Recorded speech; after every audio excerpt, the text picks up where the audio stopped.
This is Damian Macy with the Friends of the Marshall Public Library on our oral history project. And once again, I'm here with Priscilla, but on this particular interview, it is not directly involving Priscilla.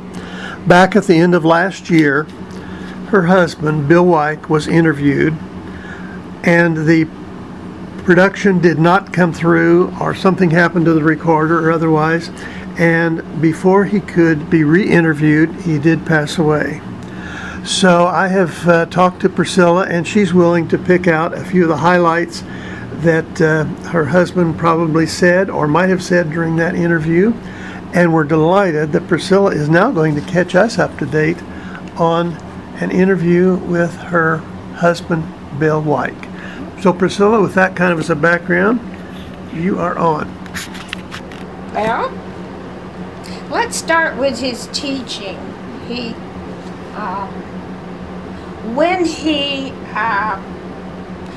have the online condolences that you do from the funeral home, and we just had so much fun reading all the things that his former students had to say about him, and most of them were humorous. But what came out of it, the gist of it, was the majority of them said he taught us as if we were college students. He assumed that we would take whatever he had to say, and we could use it, and they could use it, now and then in the future. And the first thing he always said to his students, and several of them said this, was the first thing we learn from history is that we never learn. And he wrote it on the board. He was entertaining and as well as informative.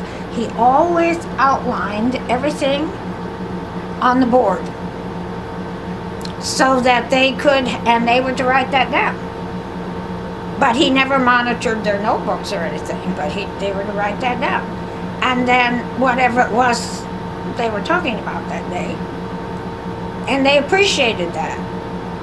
And that helped them in college too, the ones that went on to college.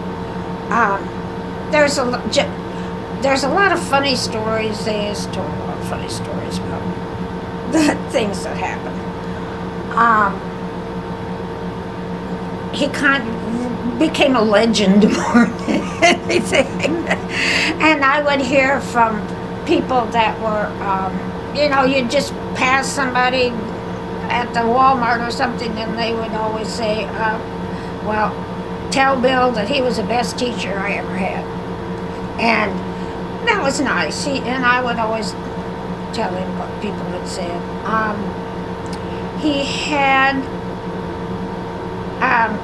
He was a diabetic, and he'd had diabetes since he was released from the service. So it was difficult for him at times in classes, because he had one of those uncontrolled businesses where it was never the same from day to day, so you couldn't plan on anything. So he'd keep candy bars in his desk drawer. Never told the kids why, so they'd take a candy bar and go out in the hall and eat it, and then he'd come back in. But so when he retired, at his retirement party, the Welliver Boys, I don't know if you knew the Welliver Boys. One of them was an actor at Phoenix Theater, Tom, or whatever, Sharon, and forgot her husband's name. He's deceased now. So anyway, we have a video of this. They got his little, by that time he had a small motorbike. I don't think it was a motorcycle. It was really more of a motorbike thing. And he would, and they rode that into the study hall. I don't know how Well, they got it away from him, so he didn't know. They would ride that, and then that was for his retirement party, and then they were sitting there eating candy bars, and they still never knew. I don't think anybody. I don't think he told anybody. Priscilla, what year did he first start teaching? I think here it was at Marshall? 1962. 1962, and he retired in about what year? Yeah, I think he taught 30 years. Okay. He could have gone longer, but he just felt he couldn't. He just couldn't stay on his feet that much. He never sat down. You know, it was getting harder and harder with his diseases, but he certainly enjoyed teaching. He enjoyed the students. He had a good rapport with them. Jeff Pierce just told me a story yesterday that they always gave Bill detention to sit, because he was big and and Jeff Pierce said he did something. He told me he flipped something out the window. A cap of a pen accidentally went out the window, and they gave him detention. And Bill says, "What are you doing in detention for? What are they giving detention for that for?" And so he gave him all his, he said, here, gave him a whole bunch of papers that he wanted run off, and he said, here, take these down to your mother. Bev Pierce worked in the office there. So he was laughing over that. I will say he had a world view, and not a local view. And I think possibly because of where he was raised, and because he was raised in Morris, near Chicago, and he enjoyed, and he taught humanities at one time. When they let him teach world history, he taught, music, art, and literature, the way it fits in to world history. But then they only had that for 3 or 4 years, and then of course, we get more parochial for some reason. They cut that out. He always felt bad about that because he really enjoyed the world history, trying to make people see how things never really change. He was always in the social studies area, though, isn't that right? Yes. He taught civics, so he had every senior. The one thing that the students appreciated about him, that they still talk about, was that he was so willing to help anybody that was having problems, and he would stay. He stayed after class, after school, lots of times to help kids. And somebody told a story of how he. And I'm just learning. I just learned a lot of those things because he didn't talk about. He wouldn't come. But somebody, one of the poorer students, couldn't pass his civics test, so somebody else, one of his buddies, put the answers to the questions and taped them on the front of Bill's desk. But he said, Mr. Wieck said, well, that was all right as long as he could pass the test. So some students would never be able to pass those tests. So I think he cared about the students because he was not a good student himself. He was bullied in school. He was an overweight child, and there was mental illness in his family. His mother spent a good part of his growing up years in the mental institution in Elgin, and I think he was kind of on his. He had a very nice father, but he had to work to keep the family together. And he was a poor student. He remembers one of his met one of his teachers later when we went back for a visit to the town, and she said, well, what are you doing now, Bill? And he said, I'm a teacher. He said, Jesus, oh my. Do you happen to remember that teacher's name? I do not. I don't know that I ever knew it. But he was introduced to the fine arts by a wonderful teacher that he had in high school, who organized the kids and took them on trips into Chicago to see various plays and musicals and different things. And that makes an indelible memory too, It really doesn't it? does. And that's why when I taught speech and English, we always had a yearly trip to Indianapolis to see him play. Harold Elshoff used to drive the bus, so he got in free. I remember the first time we met Harold, Bill said, "Did you ever see a bus driver in a $100 suit?" Who was it again? Did you ever see a bus No, I driver mean, in a $100? who was the driver? Harold Elshoff. Harold? Okay. Harold drove the bus for a long time. Didn't realize that. I don't know. Bill was very social, and he liked to talk to people. Oh, I know. One thing that the students always said, is that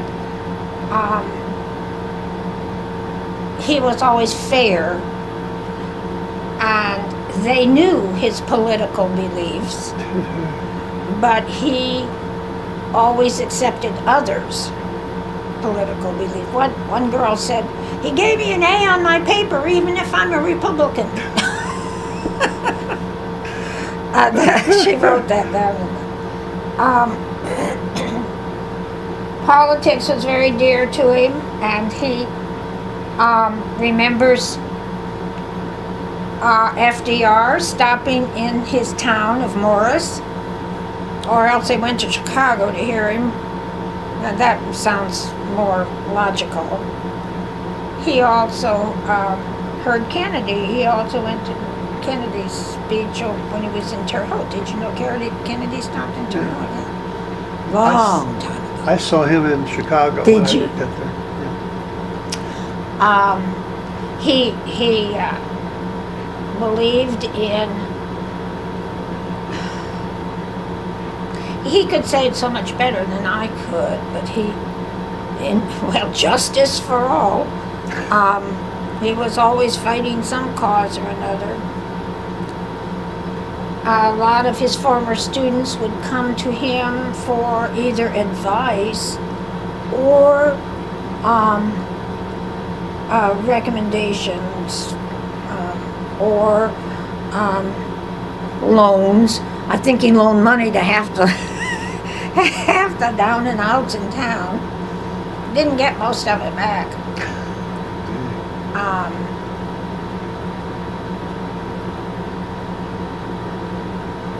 I don't know. He was.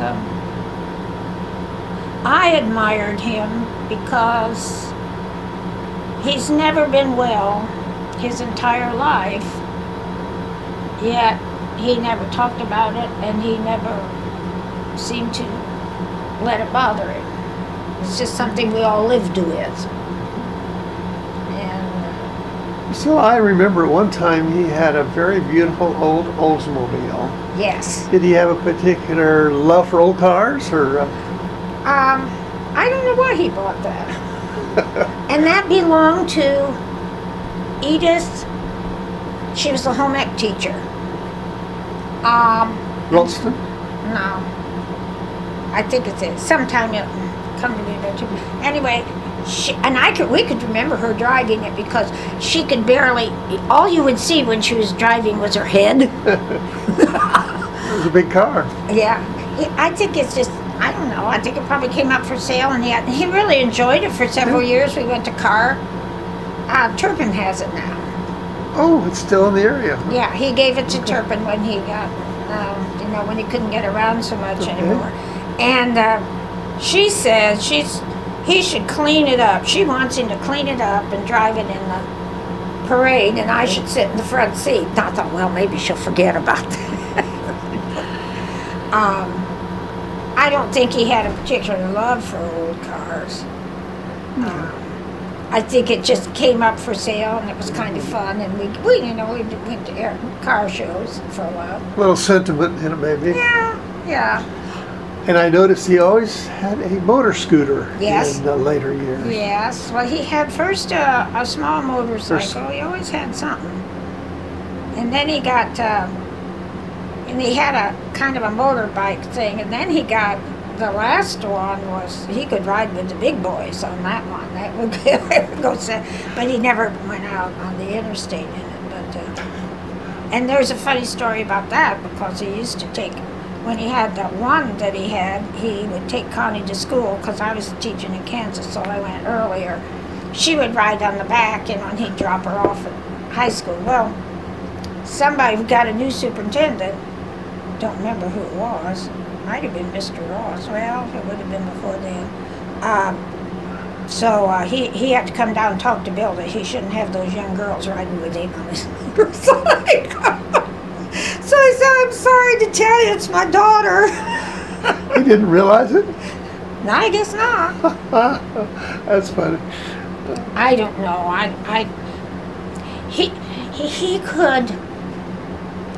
He could say things so well. I mean, he could speak so well. Well, that's when, see, we didn't get into the nuclear dump business. And you're from Martinsville, so you probably heard a lot about that from your friends in I Martinsville. was on the committee Which committee? to evaluate the deep well project. No, not the deep well. Oh, okay. This is I remember that. Boy, it's a good thing we didn't get into that. Yes, it is. Those people were scammers. Not that, forget about the damage to the ecology. They were scamming. No, this is the nuclear waste dump that they wanted to put in at that Martinsville wanted to, or the state wanted to.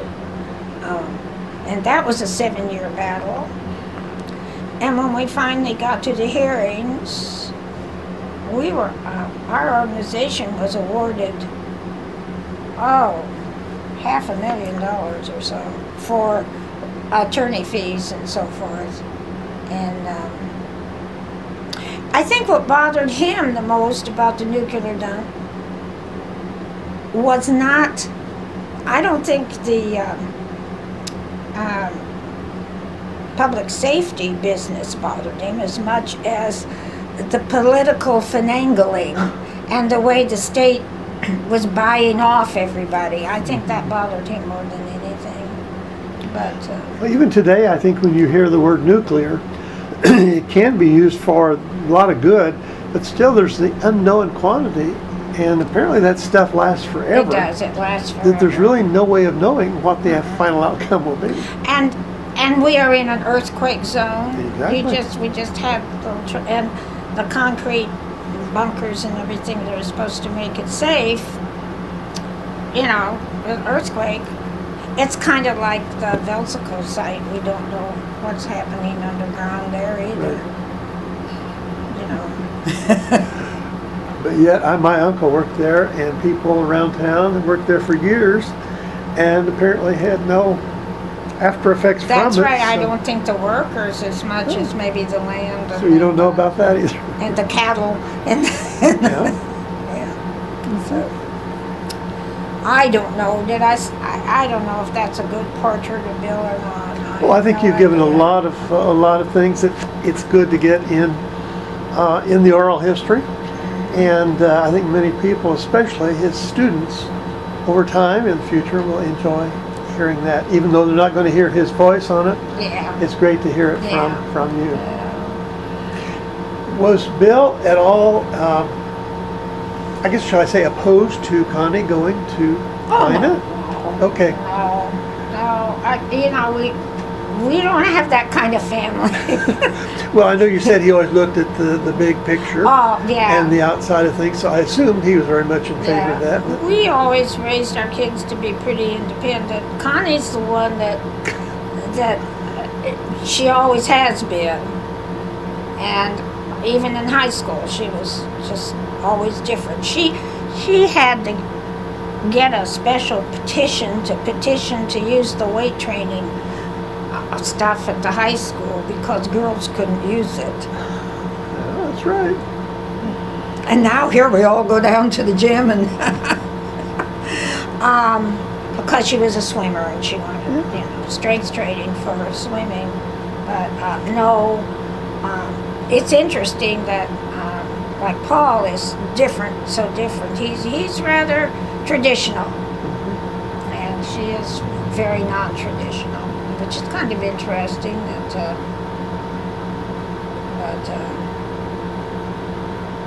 No, he's always very proud of his children, and he was proud of his house. He was proud of all his accomplishments because he had nothing before, and most of us had nothing. Well, I think Our generation. conversely, Marshall can be very proud of Bill.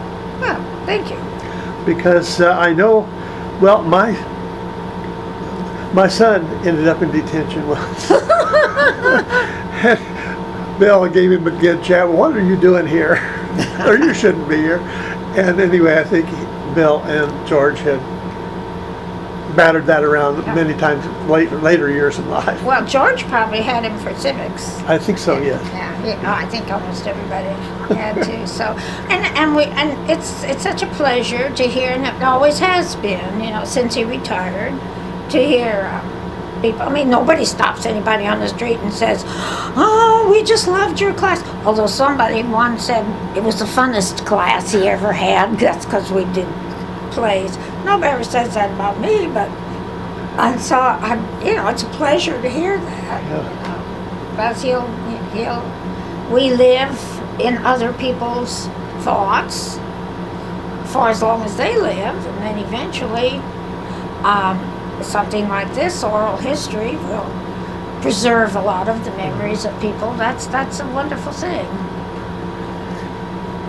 Well, Priscilla, you've added a lot to our oral history project, both on your part and on Bill's. Just delighted to visit with you, and it's been a real pleasure. And thank you so much for taking the time out of your schedule to do this for us. Thank you. Yeah, I've